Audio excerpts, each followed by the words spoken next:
एक दर्जी का दो पुत्रा को कहानी। एक बकरी को आ एक जादुई गदहा और जादुई बेज का कहानी। एक चतुर चालाक धोबी का कहानी। एक कहानी आप लोग सुनिएगा।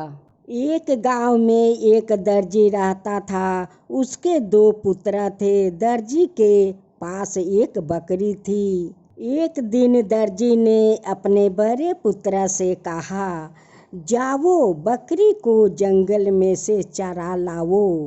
उस लड़का ने बकरी को लेकर जंगल में तो चला गया। बकरी ने पूरे दिन पेट भर कर हरी घास और पेड़ों की पत्तियां खाई। लड़का शाम होने पर बकरी को साथ लेकर घर लौटा। जब दर्जी ने बकरी से पूछा कि तुमने हरी घास अच्छी तरह से खाया यह नहीं, तो बकरी बोला, मैंने तो आज एक भी पत्तियां नहीं खाई है।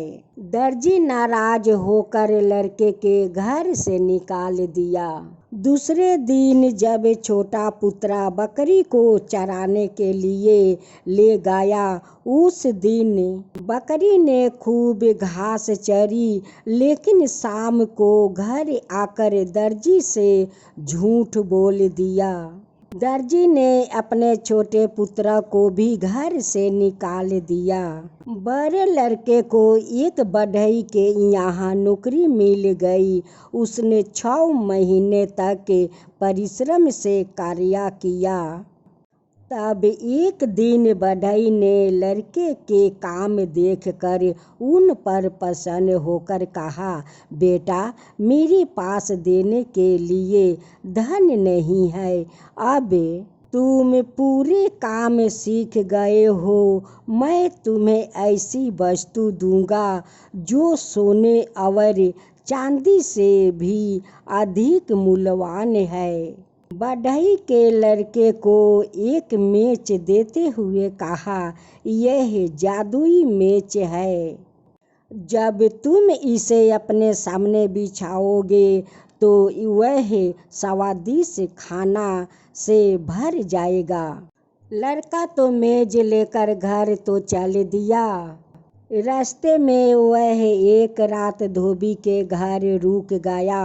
उसने लड़का कहता है कि इस बेज को बिछाकर देखता हूँ कि इस पर स्वादिष्ट भोजन आता है या नहीं। उस लड़का ने अपने कमरे के अंदर बेज को बिछा दिया और बेज से बोला कि जाओ तुम स्वादिष्ट भोजन ले आओ। और बेज पर स्वादिष्ट भोजन आ जाता है। आते हुए धोबी देख लेता है कि ये तो जादुई बेज है। उसने सोचा, यदि किसी तरह यह बेज मुझे मिल जाएगा तो मैं सुख का जीवन व्यतीत करने लगूंगा। लड़के के सो जाने पर धोबी ने उस बेज को उठाकर उसके स्थान पर एक दूसरी बेज रख दिया। लड़का अपने घर पहुंचा। उसे धोबी के कपट का भी पता नहीं चला था। उसके पिता ने सोचा, लड़का कहीं नौकरी करके आया है, धन लाया होगा। उसने बड़े लड़के को घर रख लिया। लड़के ने अपने पिताजी से कहा, पिताजी, मैं अपने सब संबंधियों को दावत देता हूँ। पिताजी ने कहा, लेकिन बेटा, हम गरीब हैं, इतना लोग के लिए भोजन हेतु धन कहाँ से आएगा। लड़के ने उत्तर दिया, आप चिंता ना करें, मेरी जादुई बेज सब प्रबंध कर देगी। लेकिन लड़के ने बेज को आदेश दिया तो कुछ भी नहीं हुआ। पिताजी ने नाराज होकर फिर बड़े लड़के को घर से निकाल दिया। उनकी दूसरे लड़का ने एक कुम्हार के यहाँ नौकरी कर रहा था। मिट्टी का बर्तन बनाने का काम सीख गया तो कुम्हार ने उसे एक जादुई गदहा दिया। जो गदहा सोना उगलता था। गदहा देते हुए कुम्हार ने लड़के से कहा, यदि तुम्हारे साथ कोई भी कपट करेगा तो गदहा उसको मार मार कर बुरा हाल बना देगा। यह लड़का भी धोबी का यहाँ रुक गया। धोबी ने कपट से उसका गदहा पलटा दिया और उसे दूसरा गदहा दे दिया। लड़का घर जाकर अपना पिताजी को गदहा दिखाते हुए कहा, पिताजी, इस गधे से तुम बहुत धनवान बन जाओगे। पिता ने खुश होकर लड़के को घर में रख लिया। समय पर गधे ने एक भी सोने का सिक्का नहीं उगला। पिता ने नाराज होकर छोटे बेटा को घर से भी निकाल दिया।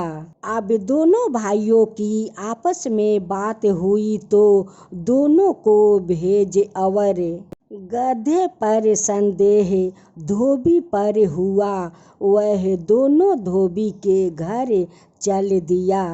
उधर जब धोबी ने गधे को सोना उगलने को आदेश दिया तो गधा दुलचित मारने लगा। उसी समय दोनों लड़के धोबी के यहाँ पहुँच गया।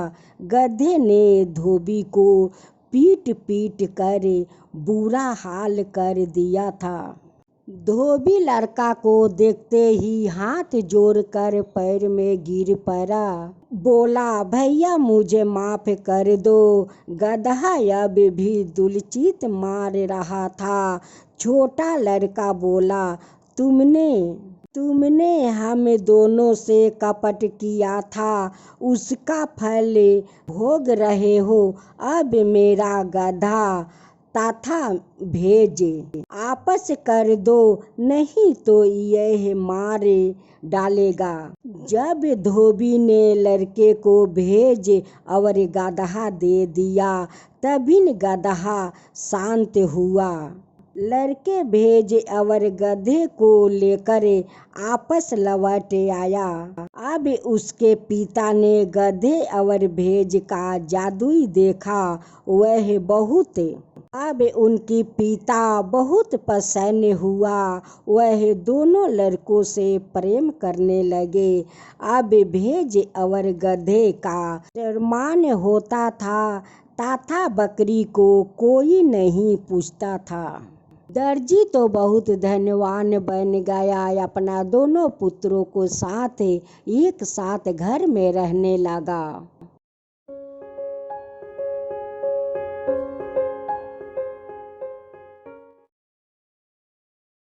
अब दूसरी कहानी।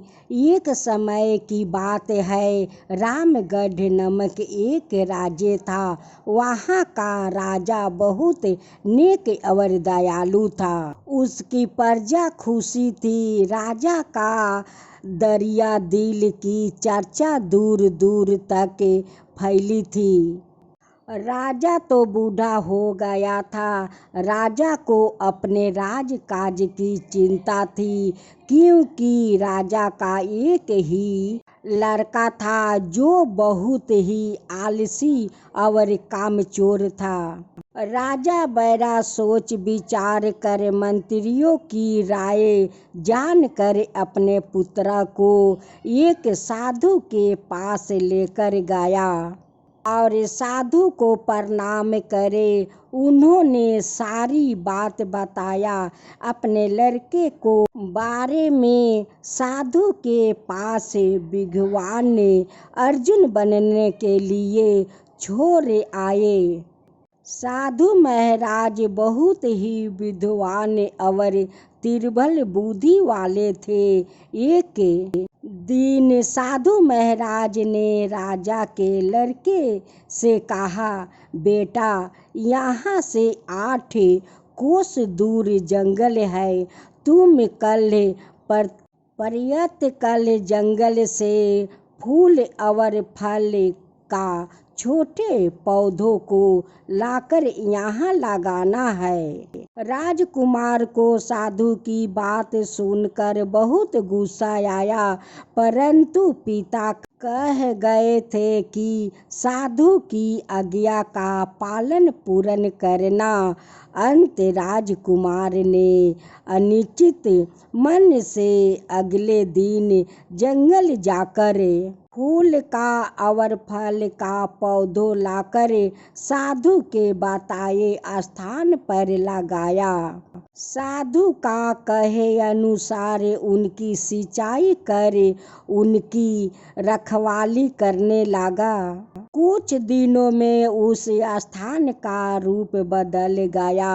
वह स्थान बगीचे जैसे देखने लगा। यह देखकर साधु ने राजकुमार को शाबाशी दी और कहा, बेटा मेरी एक बात याद रखना, जो सोता है वह खोता है और जो जागता है वह पाता है। जैसे तुम्हारे दूरा किया गए काम से बगीचा बना है। आलसी आदमी अपने जीवन का अर्थ नहीं जानता।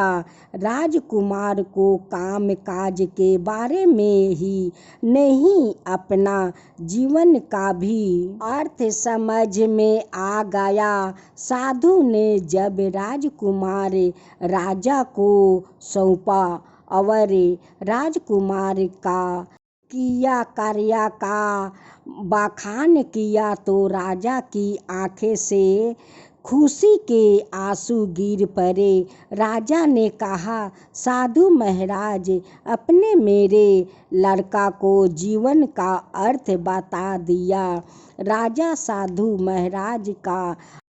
राजा आकर साधु का सामने हाथ जोड़कर प्रणाम किया कि हे साधु बाबा, आज मेरे आलसी बेटा को आप एक आदमी बना दिया। उसके लिए आपका मैं कोटि कोटि धन्यवाद देता हूँ। राजा सोचने लगे कि मेरे बेटे तो अब राजकाज संभाल लेगा, मैं अब निश्चिंत से मर सकता हूँ।